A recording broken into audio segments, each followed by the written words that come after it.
Coming up in this video, we're going to check out a legendary Group A rally car. We're then going to check out a typically quirky 1980s French car featuring a hydro pneumatic suspension. And unfortunately, for what feels like the 1000th time this year, I have to check out a compact SUV. But before we get into this video, a quick shameless plug. I'm attempting to get this channel to 60,000 subscribers by the end of this year. So if you want to stay up to date with everything Gran Turismo and of course motorsport gaming related, then feel free to leave a like, subscribe and turn your notifications on. Anyway, let's get to it. So this time around, let's start out with the good then. First up, the Lancia Delta HF Integrale rally car from 1992. Of course, the final model year for the Delta when it comes to the WRC, which of course famously took 6 titles in a row. This legendary Group A rally car is absolutely incredible, and those of us that have been fans of Gran Turismo for a while will know this thing got stuck as a standard car, so to see it in this sheer detail is incredible. As for the price point, it is not as expensive as I first thought. 300,000 credits will bag you one of these. I believe in the previous title it featured in, GT6, it was around about 750,000 credits, so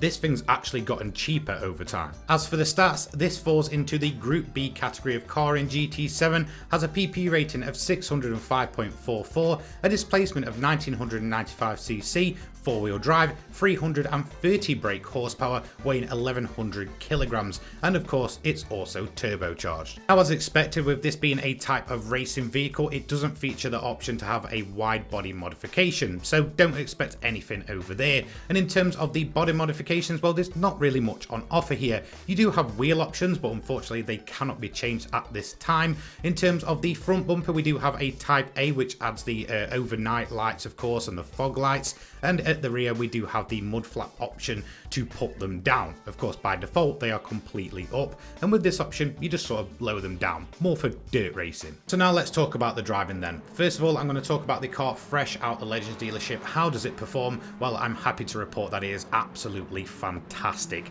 and I genuinely mean that. When it comes to the rally cars in GT7, they are incredibly hit and miss. So some things like the Subaru Impreza rally car that we got last year was absolutely top notch, and well, the Lancia follows suit. Maybe it's just me, but the way this thing drives on both road and of course off-road feels fantastic straight out of the box. There's really no need to mess with it too much. So I'm genuinely happy to report that the driving experience for the Delta is honestly top notch. Definitely one of the better cars we've had in a very, very long time.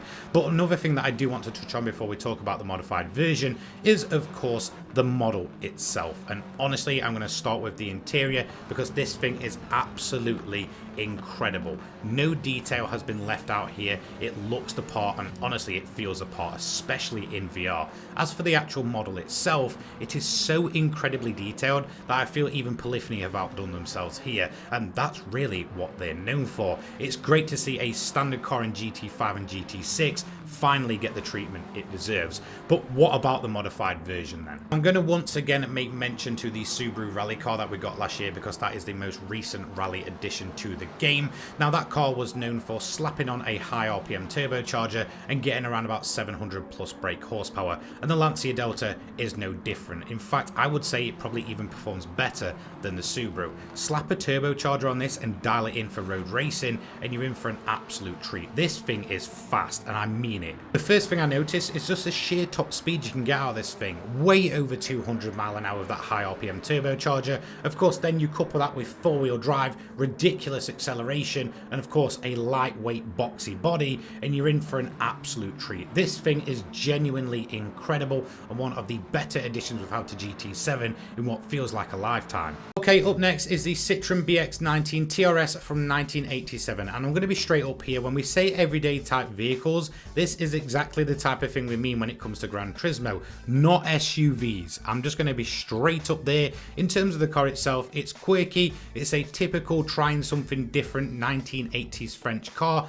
and I appreciate it for that. So this car can be purchased from the used car dealer for 30,000 credits, so it's certainly not going to break the bank whatsoever. It has a PP rating of 357.04, a displacement of 1905cc, meaning it is the 1.9 litre and not the 1.6 we originally expected. The drivetrain is FF, 103 brake horsepower, and it does weigh only 995 kilograms, and well, it's naturally aspirated. So what about customization? Because these more regular cars are known for having plenty of different options to completely transform the car. And well, I'm happy to report that the standard stuff is there. You do have wide body options, wheel options, of course body kit options. However, one thing to note is that the wide body option for this car will not give it any different type of modification, unfortunately. Whilst you can go ahead and pretty much put the sort of GTI or 16 valve body kit on, I believe, you cannot go ahead and put the legendary Group B rally car body kit on. It feels like a really missed opportunity, but it does kind of make sense considering that it isn't a four-wheel drive. So there's definitely quite a few customization options when it comes to transforming your Citroen BX, but it is unfortunate that we are lacking the likes of a Group B rally car body kit here. So it's good, but I'm definitely not blown away with this one. But what is the Citroen BX really like to drive in Gran Turismo 7? Well, I'm very happy that you probably didn't ask, and I'm very happy to report that it is absolutely terrible. And I mean that in the best way possible, because you probably noticed that the Citroen BX has quite a few quirks about it. It really doesn't look like your typical car of the mid 1980s and even prior to that and after that. Well, yeah, because it won't be. Of course, this is a French car from that time period when they were trying all sorts of different things, and the BX really is no different to that. Of course, it is known for the hydro pneumatic suspension, a little bit like having airbags in your car, and you can genuinely feel it in GT7 in the best and worst way possible, and I think it adds a ton of character to this thing. So from the ridiculous steering wheel on the interior to the awful handling and the rather quite strange looks, I genuinely appreciate this weird and wacky car of the 1980s. From the moment I jumped in this thing, it was absolutely brimming with character in all the worst and best ways possible combined into one, and I genuinely think someone like Grog TV is really going to enjoy this one.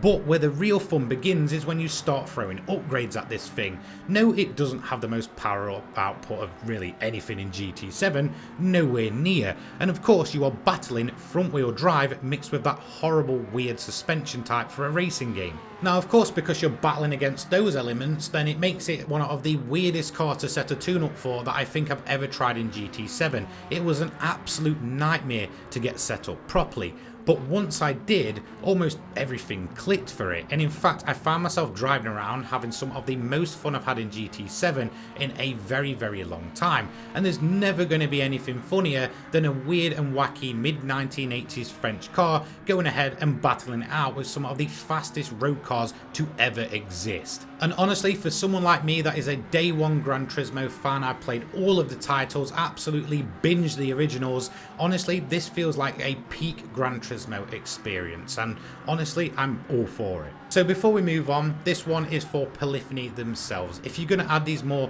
kind of regular daily type vehicles that aren't supercars, race cars and such, then again just add something as weird and wacky as this Citroen BX, not those type of SUVs that you keep pushing. And of course, to finish off, we have the big one, just kidding, the Peugeot SUV 2008 Allure.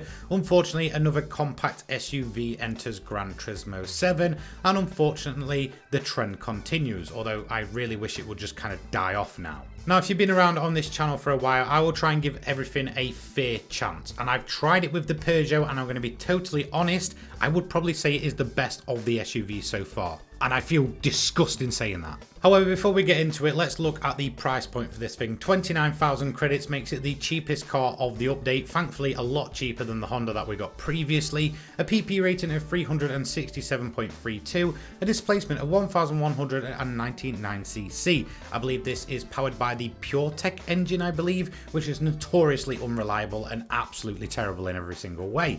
It's an FF drivetrain, although it does look like it really should be 4x4. It continues a trend of being a fake off-road type vehicle, or at least in terms of looks. Weighing 1192 kg, it is genuinely quite light for the size of the vehicle, and it is turbocharged. So whilst on the plus side it is a petrol vehicle, which means it is open to customization, and of course it is cheaper than the likes of the Honda, unfortunately where Polyphony have dropped the ball with this one, a little bit similar to the Mazda, is in the customization department. Yes, it does have some pretty cool options available, but it definitely isn't as unique as what we saw with the Toyota and the Honda. So it does seem to be that the trend is the worse the actual vehicle, the better the customization is going to be. It's just unfortunate that the good customization for those other two vehicles are on vehicles that have absolutely no performance potential whatsoever. Admittedly though, when it comes to the Peugeot, you can give it a really nice clean look, and the rear wing option, being absolutely ridiculous, is still there thankfully. It does have this sort of WRC type rear wing, which I can genuinely appreciate, but definitely a bit more reserved than the Toyota and Honda. Okay, well, what is our bloated pug like to drive straight out of Brand Central? Well, honestly, it's just meh. It is what it is. I don't think anybody expected it to be really any good, and it's not. However, I will give credit where credit is due. It's a modern day-ish car, of course a 2021 model, that has a stick shift manual. If there's anything I absolutely despise about modern cars, it's when they go for the SUV style and they put some ridiculous CVT transmission in it, or some fake looking flappy paddle gearbox for a car that is barely pushing over 100 horsepower. I think it looks absolutely ridiculous, so I genuinely appreciate that the 2008 has a stick shift manual. So like I said, credit where credit is due, it does make it a much better place to be. And I know there's a lot of you guys that like to drive these kind of things in VR and go incredibly slow in a racing game. So if that is your type of play style, then yeah, it does make it an overall better experience. Now, of course, I cannot talk about the 2008 without talking about the engine that powers this thing, a 1.2 litre PureTech, notorious for being incredibly unreliable and incredibly underpowered essentially, but that's to be really expected from a 1.2. Who's expecting much from that? I honestly don't know. But of course, since this vehicle didn't receive a day one engine swap, which would have probably made it a much cooler vehicle and stopped me hating on it so much, even if I have been rather quite nice this time around, unfortunately it is all getting fully upgraded on a 1.2 engine, and that means that it doesn't really have much going for it when it comes to fully upgrading it. However, admittedly, in terms of the handling characteristics and putting a decent bit more power down than the default, means that it is a genuinely okay driving experience. Again, nothing mind-blowing, but definitely not as bad as it could have been, and honestly it's a million miles ahead of something like the Toyota or the Honda. So of course, now the big question, do I hate this thing? Honestly, no, but I genuinely just don't necessarily care for it either.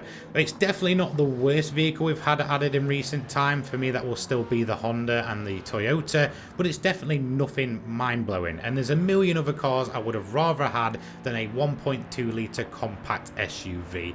But admittedly, it probably is the better of the bunch, and I probably enjoyed it more than even the Mazda. But don't get that confused, lads. I still hate SUVs, I still hate compact SUVs, and I still hate crossovers. They are all And there you have it. That is my initial thoughts on all three of the update 1.60 cars. We of course have the legendary Lancia Delta, which is as beautiful and as detailed as you could expect. Of course, for the second one we have the Citroen BX, which I appreciate for just being a weird and wacky mid-1980s French car. And of course we have the 2008 SUV by Peugeot, which unfortunately carries the trend on of compact SUVs coming to the game. Admittedly though, it is a kind of step up compared to the others, but that is an incredibly low bar which is already below the floor. Anyway, huge thanks for watching. I'll see you in the next one. Take care guys. Peace.